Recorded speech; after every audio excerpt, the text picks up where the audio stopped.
because I fly free, but also because I fly to New York to watch Jets games and do other things. And there's not one time I've ever flown on JetBlue where people didn't come up and say, "Oh, please come back. We need you desperately." I left 13 years ago, and it's like I left yesterday, and my wife's never ceased to obey. It's like, so these people act like you were there yesterday. And so I guess, that's a mark of a good leader where you can leave 13 years and people are still begging you to come back. And it wasn't my, decision at the time. It was a kind of a mess up, on the board. And so, I thought a lot, in preparation for this, what was it about that leadership experience that made people so kind of obsessed with that? And I think, first of all, I think, today in age, I think people just want to be led, and I don't know if it's because religion's become less involved in people's lives, and as we see this polarization of America, where people are kind of on one side or the other, there's just everyone has something in common. They want to have good leadership, and on one side, which I'm not necessarily on that side, they think the government needs to take that role in leading them, but they need someone to tell them what to do. It's just an innate thing. And so if you know that people are that way, that humans like to be led, and you can set a really good example for people, and you can, when I went to Brazil to start Azul, which was the largest airline in Brazil now, and that, by the way, that's just a side note. One of the big blessings of my departure from JetBlue is that Azul is probably the most important thing I've ever done in my life, because it did more to transform Brazil than any other company in the last 13 years. Where we took 50 million people that were flying by airplanes. Today there's 110 million, and 30 million of those are our customers. And we fly to 118 cities. The other airlines were flying to 40 when we started. So we're life-saving, vaccines, getting medicine to people and stuff. But that's, I digress. If you think about, when I got to Brazil, I said, hey, I had my missionary Portuguese, so I was trying to learn business Portuguese. And I said, hey, what's the word for servant leadership? And they said, well, what is that? What is servant leadership? I said, when it's a leader that's serving the people. They said, no, we don't have a word in Portuguese for that. I said, no, is it like, what's the word for, a maid that works in your house? Empregada. Okay, I'm an empregada leader. No, you can't say that, So I think, back on those times at JetBlue, I tried to be a servant leader. What does that mean? A servant leader is somebody who people understand that, for one, I would never allow reserved parking for leadership in our parking lot. I wanted, every one of our leaders had to fly when they flew on the airplanes, they had to get up and talk to all the customers. So they kind of figured out what was really going on in the company. They also had to talk to all of our crew members. They had to show up and go down to the break room and talk to them. I would spend half a day a month out on the ramp at JFK loading bags on airplanes to see how hard that job was. So when I talked about their salaries and their compensation and their belts to protect their backs or whatever, I had a better understanding of what their job was like. And so it meant a lot to be able to kind of put myself in their shoes. We had a basketball court out on the ramp, and I'd go out and play basketball with these guys. Now they were all pretty much black African Americans, so they'd kill me. But we had just had a great time together, out there. And so those things those legends just kind of live on, where people, the authentic word gets overused, and I don't like buzzwords, but they're just who you are, and one of the reasons that this board member decided to kind of lead the charge to kind of put me at chairman instead of CEO is he went to a pilot meeting where I was just speaking really frankly to the pilots, and he thought that I was being too harsh on the pilots, so that was one of his reasons. But the pilots even till today, say we all appreciate how you just told us the way it was. Instead of the next guy that replaced you was blew smoke nonstop and never did a damn thing for us. You actually just told us why you could or couldn't do it. So I think just being authentic, being someone that people can trust. When you say something, you do it. You put yourself in their shoes, and where you just genuinely care about them, and you genuinely understand that we couldn't run an airline without those people out on the ramp at 100-degree weather loading bags, or grateful for those people who are out in the snow, working their guts out in the belly of an airplane. So those are things that you just have to empathize. You have to there's so many things. I think for those of you that are of our persuasion, I love in the Book of Mormon there's this King Benjamin. I try to always pattern myself after him. He was a great leader, but he was a servant leader. He cared about his people. He took good care of them, and there was no doubt that and he was one of the greatest leaders of all time in my mind. So that's kind of how I patterned my leadership style after.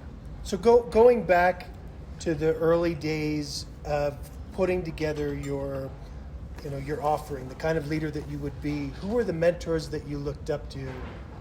Mentors and heroes. So, I was at the University of Utah, going to school, ended up getting some timeshare condos in Hawaii that weren't being able to be sold, so I used the maintenance fee on them.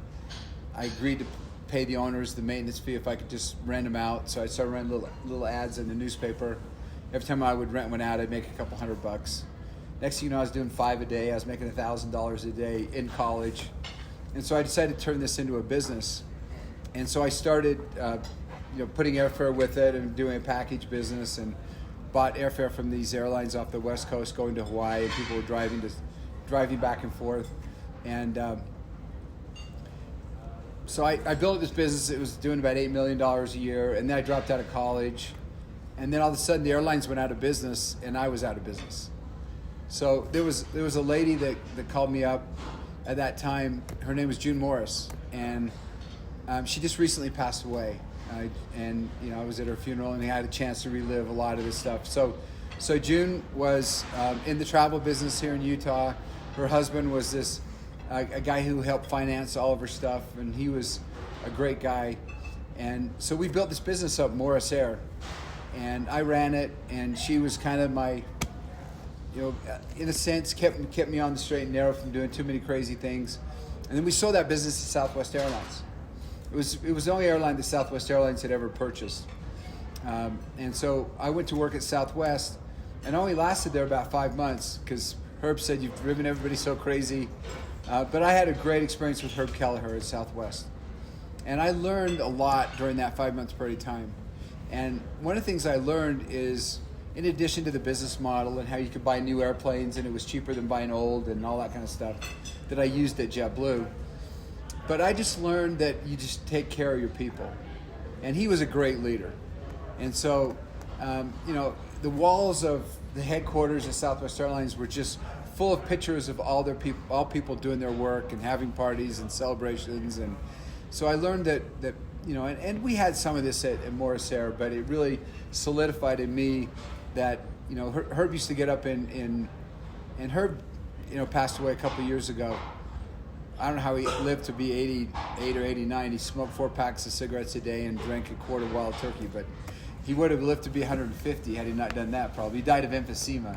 But, he used to get up in these investor conferences and write to the shareholders. He said, I don't think about you guys at all. I don't think about you at all. I only think about my people who work for me. Because if I know if they're happy, they'll take care of our customers, and our customers then will take care of my shareholders. So that was a huge lesson that I learned from Herb. And even though I left Southwest, we remained friends for a bunch of years until his death. I went to his funeral. And so he was a great mentor for me, and I learned a lot of what I incorporated at JetBlue was because of Herb at Southwest Airlines. What would you say your greatest strength is? I think my greatest strength, we were just kind of talking about this.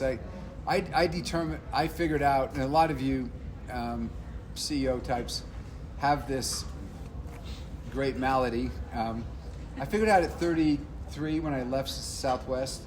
My mom sent me a book, and I could never read a book because I couldn't focus long enough to do that. But it was a book called Driven to Distraction, and I read these 21 characteristics of somebody who has ADD, and I was in tears by the time I got to 21. I realized I had this attention deficit disorder. And it's like, when you read through this thing, it's negative, negative, negative, negative, negative, negative, negative.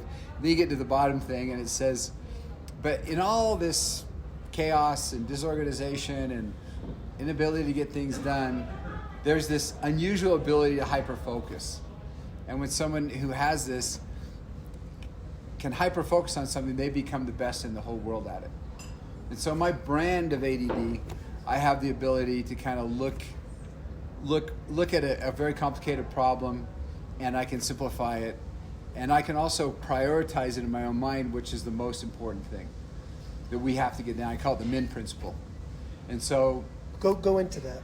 Well, so like MIN principle? MIN, most important now, or most important numbers. We're talking about with Lee here. So, I think people spend a lot of their time and I'll just give you one example for Breeze.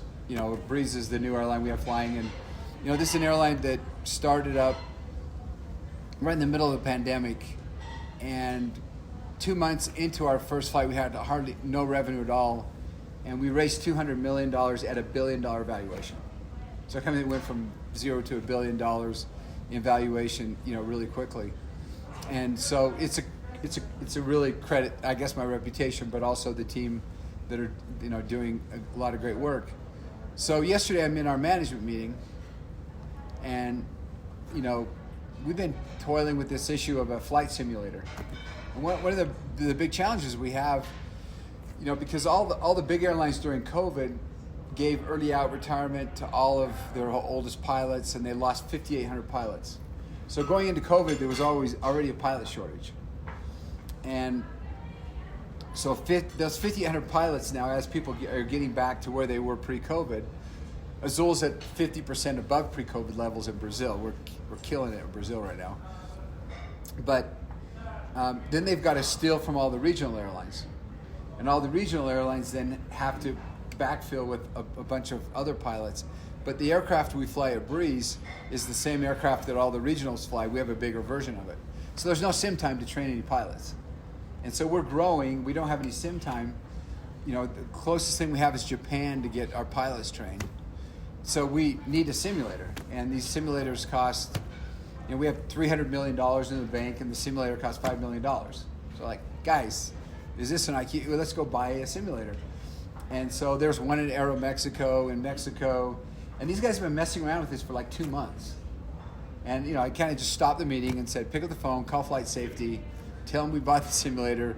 I wanted to air freight it up here, in the next 30 days. And they said, well, we don't have a warehouse to put it in. We can't find warehouse space in Utah because it's all gone. And I said, well, you basically work 24 hours a day and find a place to put the simulator, because otherwise we're going to have to stop growing. So it's just finding that one issue and saying, I'm sick of dealing with this thing.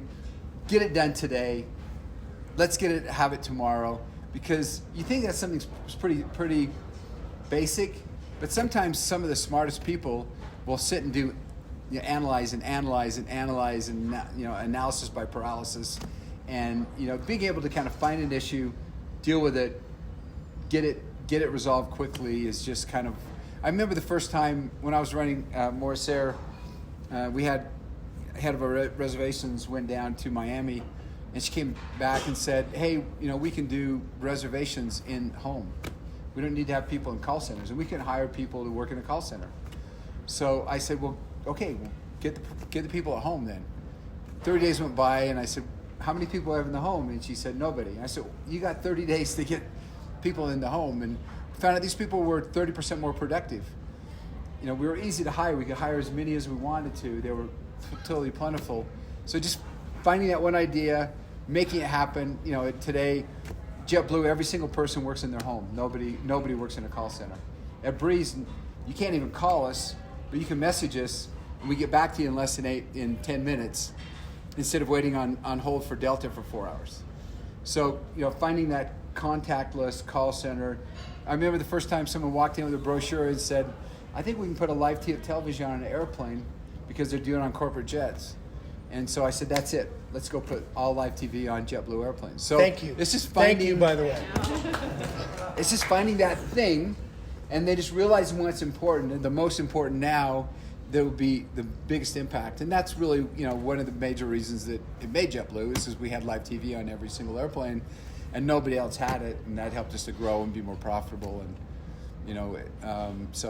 right after we just celebrated, we commemorated 9/11, which I was right in the middle of. I was in New York City, and our planes were flying overhead, and I could see the towers burning from my office. Were you supposed to IPO that day? Yeah, well, we were down my CFO was down at the printers in New York, not far from the World Trade Center, proofreading our prospectus. Really? So, but that was in September, and we went public in April, the following April, because that day, all I could think about is how am I going to get an armored cockpit door on our airplanes? Because I didn't want to fly if some guy could go kick in our door and take control of an airplane. So I couldn't imagine anybody else wanted to. So the next morning, I was on the phone with El Al in Israel, trying to figure out how to get an armored cockpit door. And we figured out how to put Kevlar on our doors and reinforce the locks.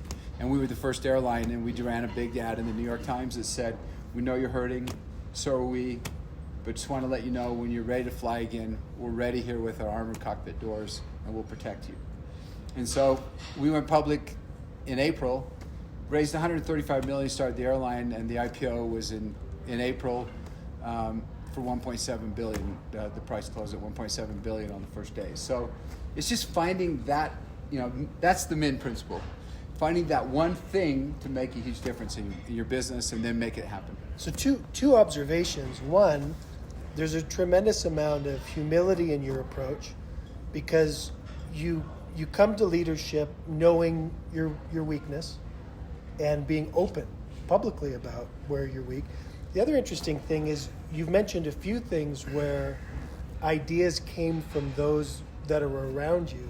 So what's the secret to putting together the right team, especially considering your strengths and your weaknesses and how the people around you can play into that?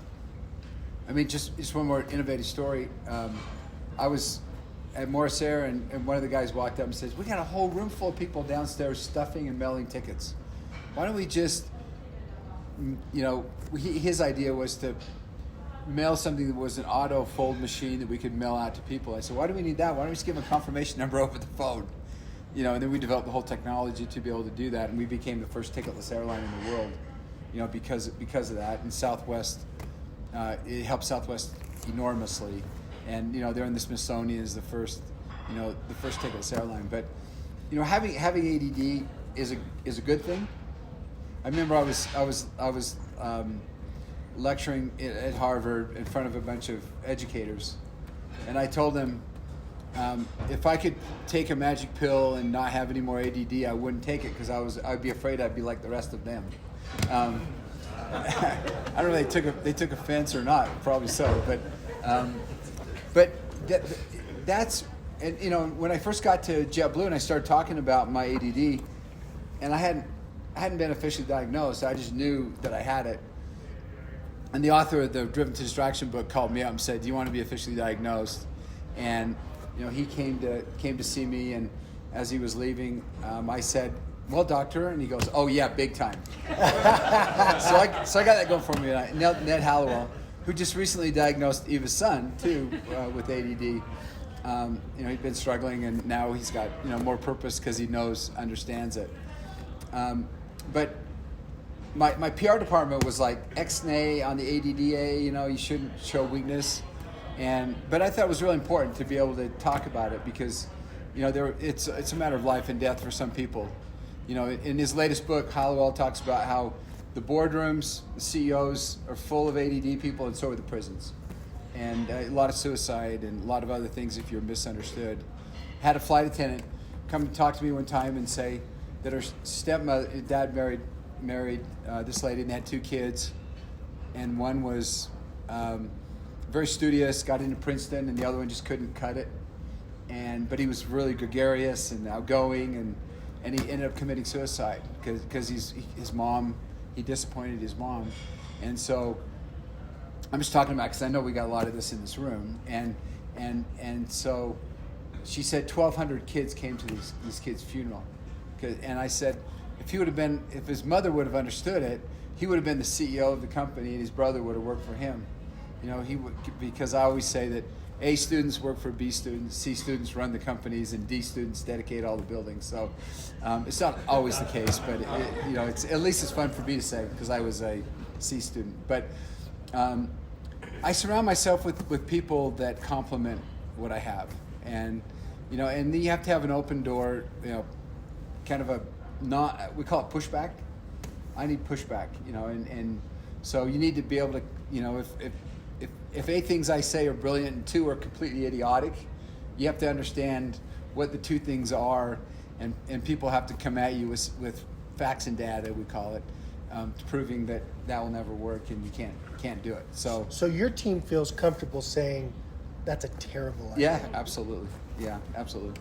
I love that. Yeah, so we're really open and honest, and we get to my other saying I said, it's not who's right, it's what's right. So let's figure out what's right for the company, not necessarily who's right. Yeah, an interesting comment on that. By way of hands, who's familiar with Joe Polish? Anybody in here know Joe Polish? Joe Polish is this marketing guy. He's written a book on addiction. He had a horrible background with addiction. And his theory is that entrepreneurs at their center come from the same place that addiction comes from.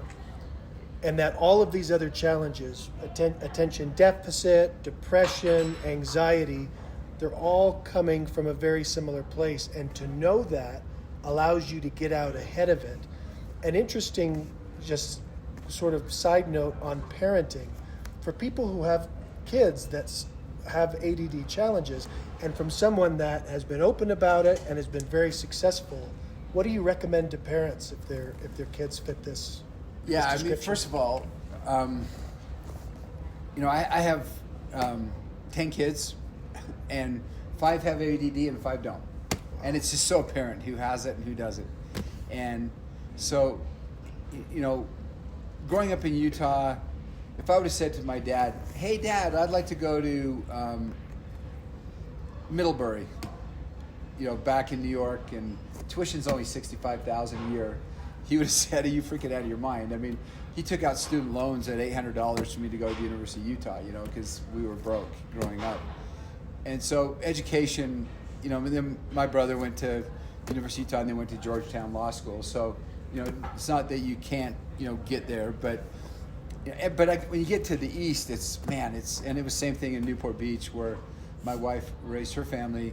It's just like this obsession with SAT scores and SAT prep, and this thing that led to this kid's suicide, where it's absolutely insane. And so I think it's, and I think, even Eva, my wife's raising of her son, she's like, if I would have just known, I just thought he was lazy and slow and didn't want to do it, and you spend more time arguing with me about doing your homework than doing your homework, and why can't you do it? But when you're distracted, you're just distracted, it's the way it is. So I think it's just, I've never asked any of my kids for their grades, for example. I mean, I've got 8 college graduates as of December.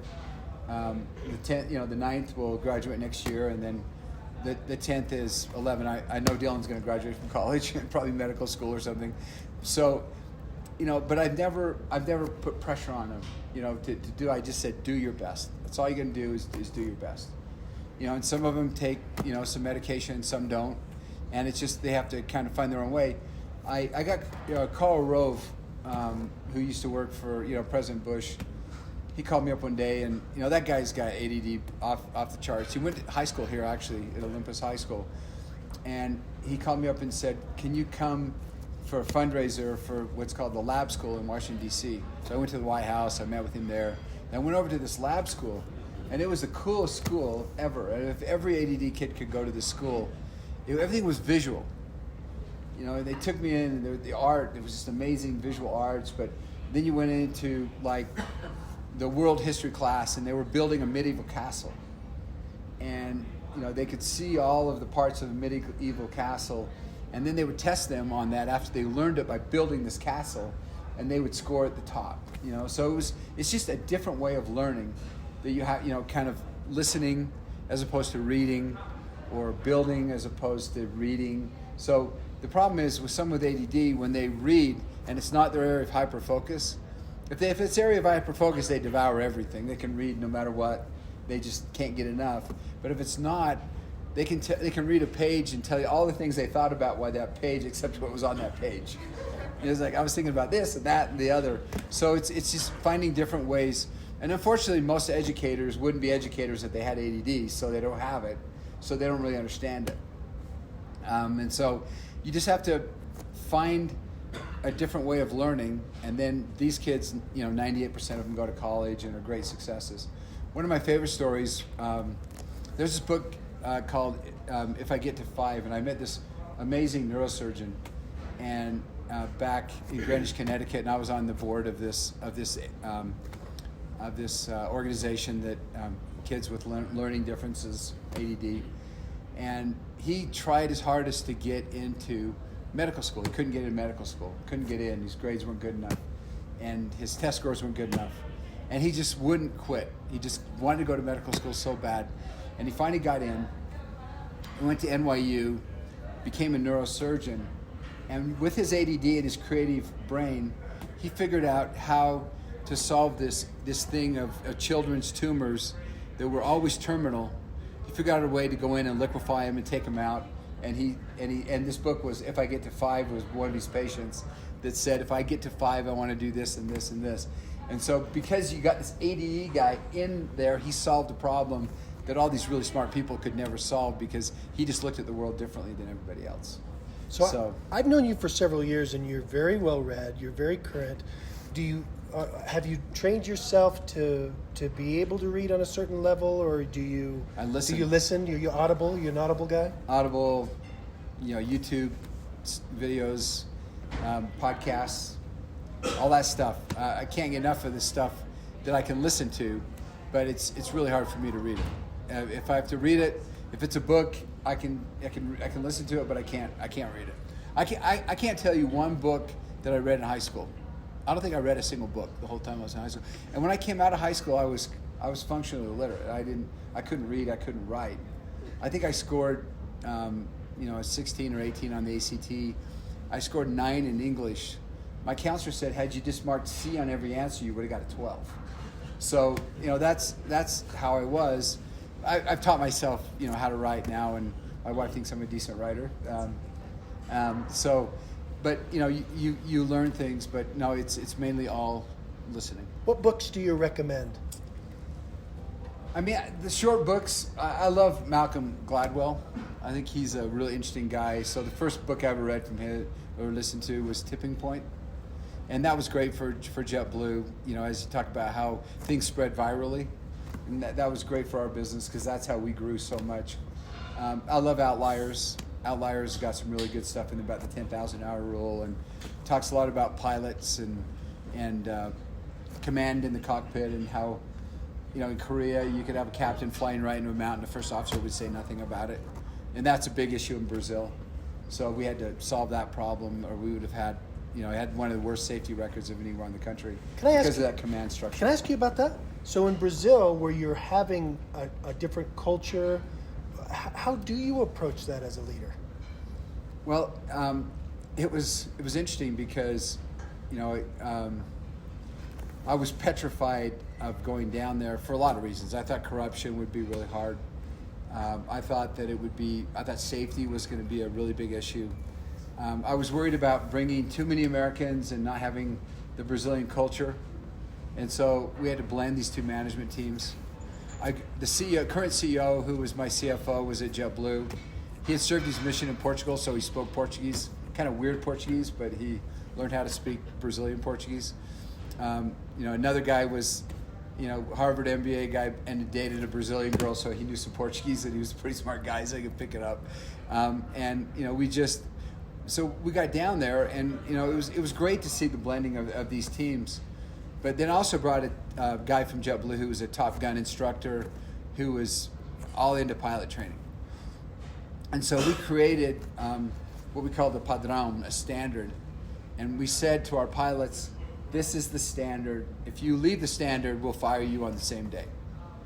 And so, and one of the padrón is made to make sure that you can never make a mistake. Because they were created by all the accidents in the past. And 83% of all crashes are pilot error. And then you have to have CRM, cockpit resource management, where the guy can speak up. So we had this guy who was one of 25,000 hours, Varig airline captain. He thought it was stupid that we would go to flap 0 at 10,000 feet. He said, you can do it at 5,000 feet. It's stupid that these guys are doing flap 0 at 10,000 feet. So he was in the training with these first officers. He was saying, look, you can do it at 5,000 feet. Well, we were monitoring all this through the flight deck system, and we caught him doing this. So we called him in and said, why are you doing this? And he said, well, I want to do it again. We said, we know, because you're fired. He goes, you can't fire me. I'm the best pilot in Brazil. I said, no, you're fired. And we're going to tell everybody you got fired. Everybody. And then we called in all the first officers and said, why didn't you tell us that? Well, he was our leader. He was our boss. He was our teacher. We said, okay, you're on probation. If this ever happens again, you're all fired. And then we told the story to everybody.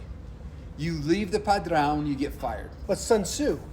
Yeah. Right. And so we had, it's maybe not servant leadership, but in that case, it took some harsh stuff. And, knock on wood, we've never had an issue in Brazil. And we've been, we fly 1,000 flights a day down there. So, and we fly 19 passenger airplanes all the way up to 350 passenger airplanes.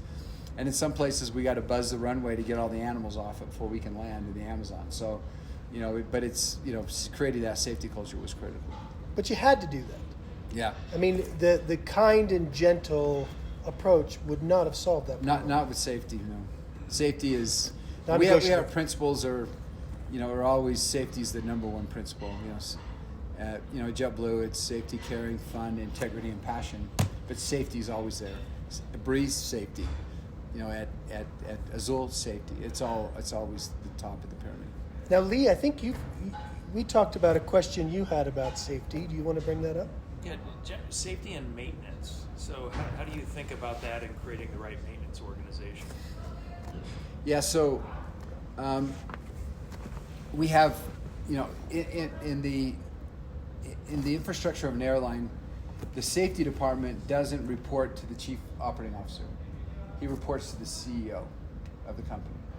So it's an independent safety auditing thing. And then we have a hotline that people can call in if they see anything that's unsafe.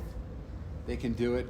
They can call in. So there's a whole structure around, your head of safety. And so every month I get a report from the chief safety officer of all the things that we've, things that came into the hotline, things that, were not handled properly. So you have to bifurcate the organization, and you have to have safety audits independent of what's going on, so you have a good old boy network. So, there's been a lot learned from their mistakes of the past. U.S. Airways one time had 3 crashes in 1 year.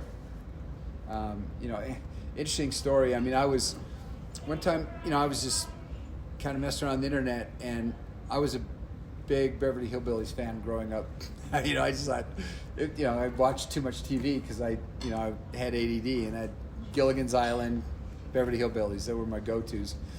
And I read that the owner of the mansion where the Beverly Hillbillies was filmed was killed in a 707 crash going out of JFK, going to LA, and so his wife was renting that mansion to try and keep it to the Beverly Hillbillies to film that show. So I started researching what crash he was on because I was curious. And I started seeing all these 707 crashes. It was nuts. I wasn't old enough or in the business, but every 3 months there was a 707 crash. The first 2 were training missions, where these pilots were training, and they crashed and they all died. American Airlines, TWA, I think, were the first 2. And then over the years, there were 156 707 crashes. And over 3,400 people died on these crashes. and a lot of destroyed hull, but people didn't die.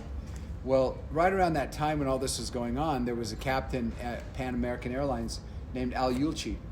And Al Yulchi said, "This is crazy. I'm going to go found a company." And he founded Flight Safety. And he built simulators. So people could do all this stuff in simulators. And then they developed checklists. And the checklist is, no matter how many times you've done it, the first officer reads off the checklist to the captain reads it off to the first officer, and almost immediately the crash is stopped when they did that. My brother's a surgeon, and he said that there's like, I don't know, 120,000 people die a year in surgery accidents, and they instituted a checklist in the surgery room and cut accidental deaths by 80% just doing checklists. So safety's important, but it's really human error. You have to try and eliminate it at every aspect. That's excellent. Do you mind if we take a few more questions? No, sure. Anybody else have any questions for Dave? Yeah. Think about putting together your leadership team at Breeze.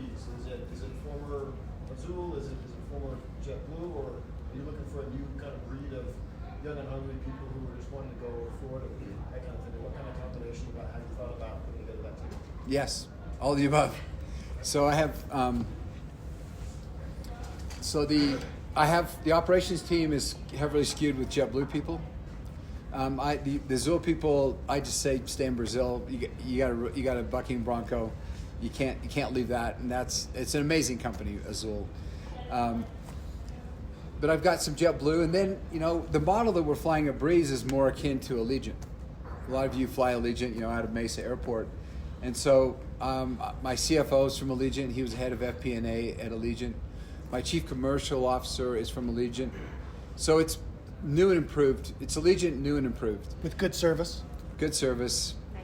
Nicer service. We have it's seriously nice is our motto. So we have way better technology than Allegiant. Our apps, and I developed ticket. My partner and I started a company called Open Skies that's still in existence today. He's still the CEO of it. It's worth $1 billion. I sold it to Hewlett Packard for $20 million, and then they sold it to Accenture for $7 million, and Accenture sold it to Amadeus for $1 billion, and he ran it the whole time.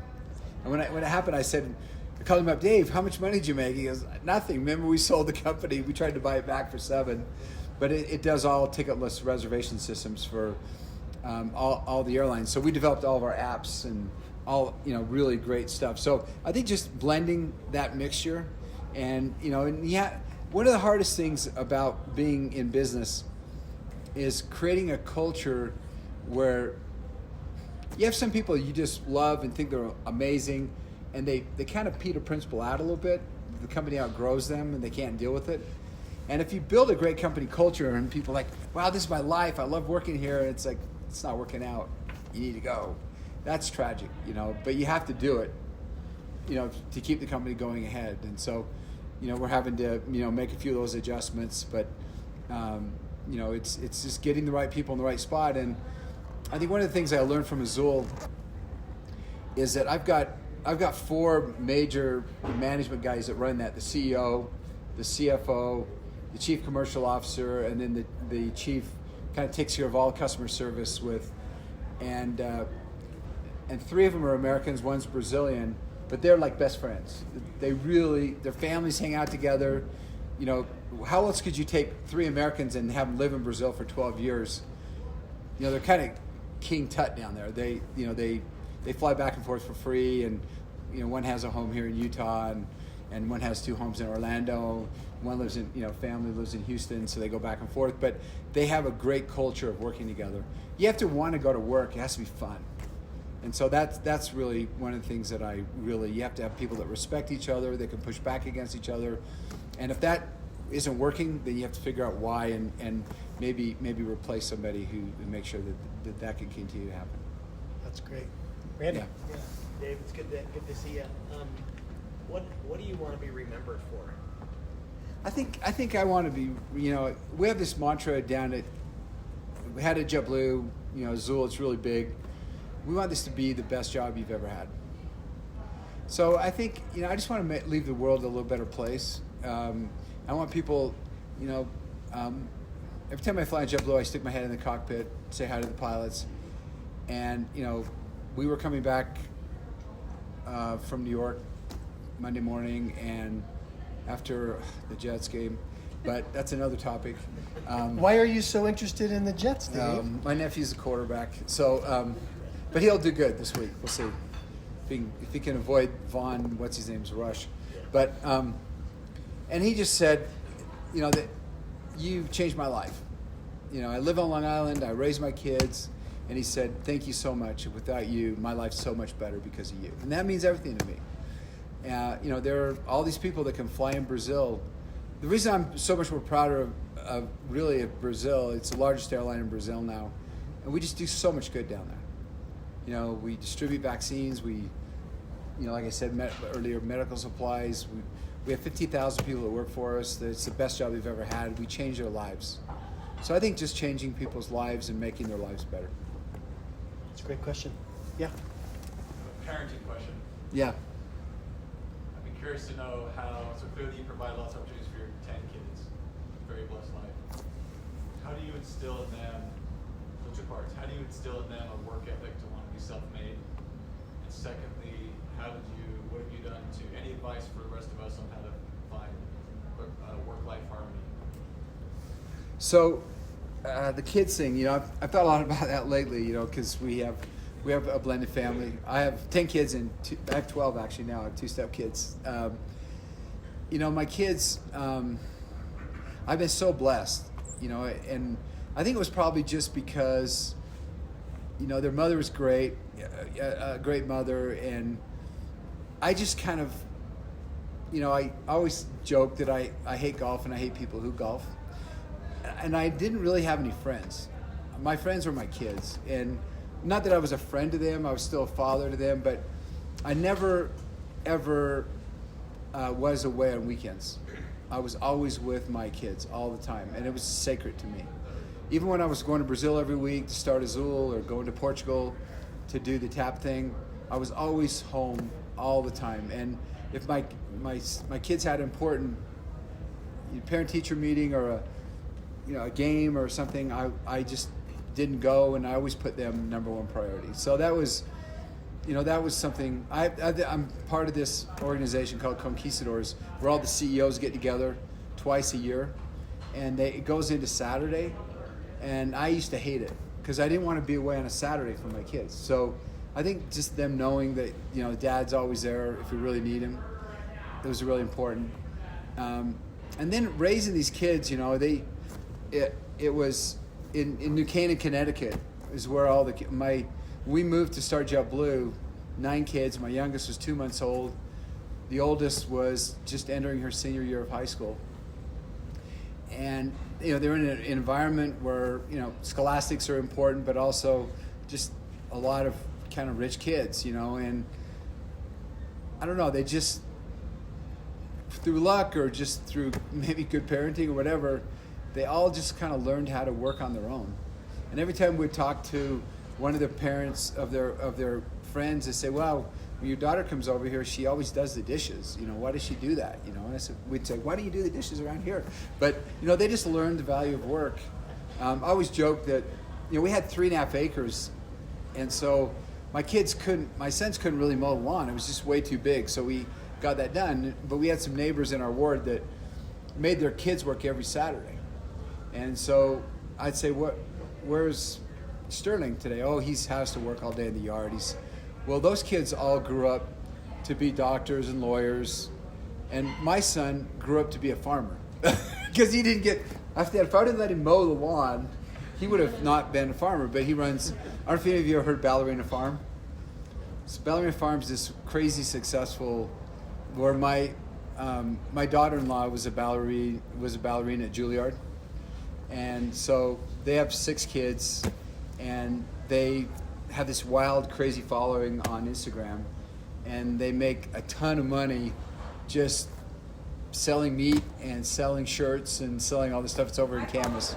Do you follow them? So you didn't. They're awesome. They're a super wholesome. And I think that's what so many people who follow them are like the LDS faiths, but they just all the stuff is like, I didn't know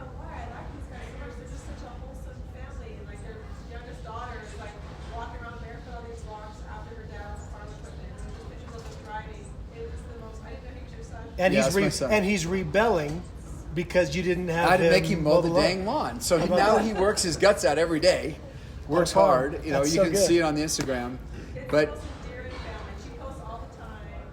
It's just so wholesome, and they're very, very connected to their family. yeah. Awesome. Yeah. So my oldest daughter, I took her back to New York kicking and screaming because she was senior year in high school, and she said, "Okay, I'm bringing a friend." So all right, bring your friend. So we'll fill the house up, and so she finished, high school, and then went back and graduated with her senior class at Olympus High School, and then she started university, in Utah, and then she called me up. She goes, "I miss New York so much.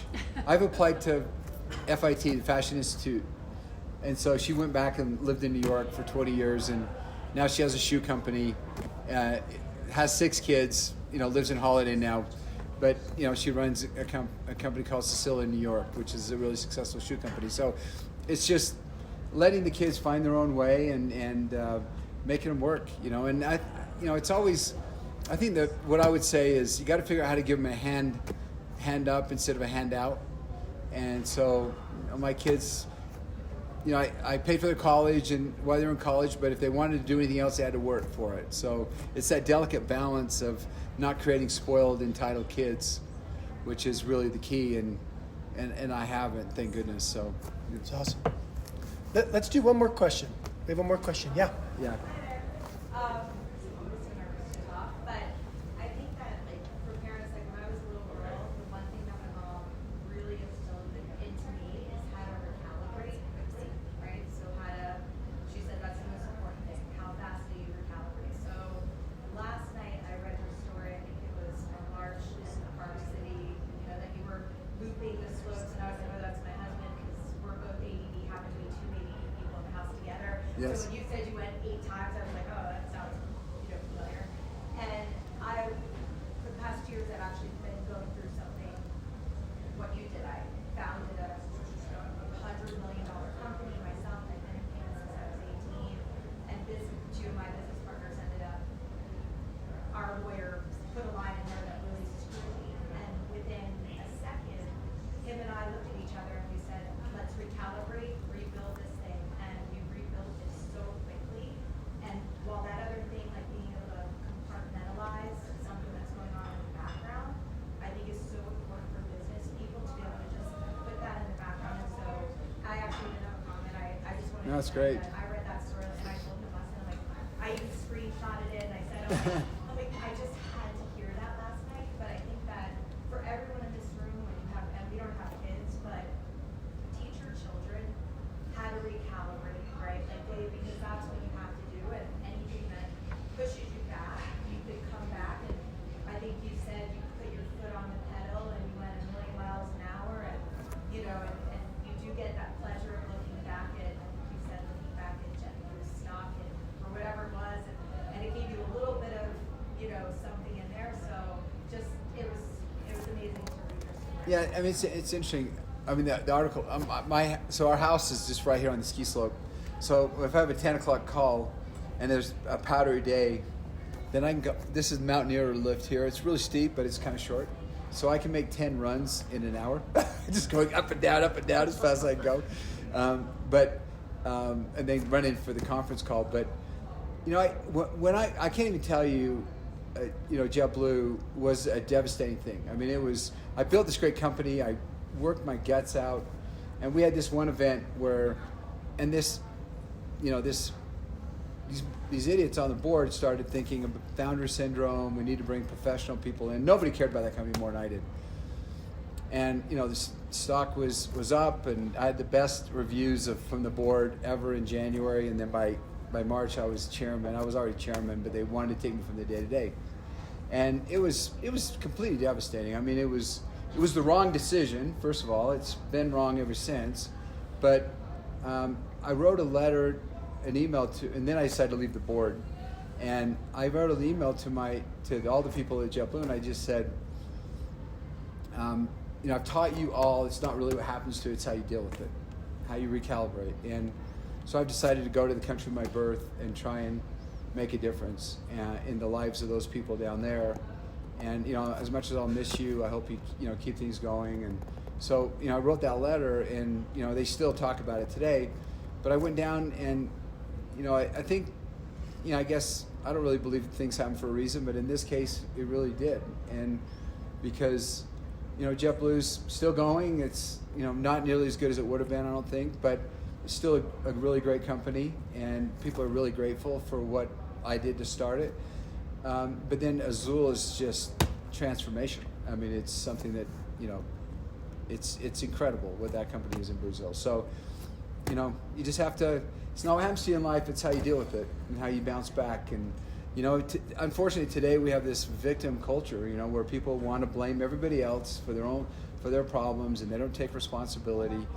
And it's a real shame, because, you have to take responsibility. You just leave it alone.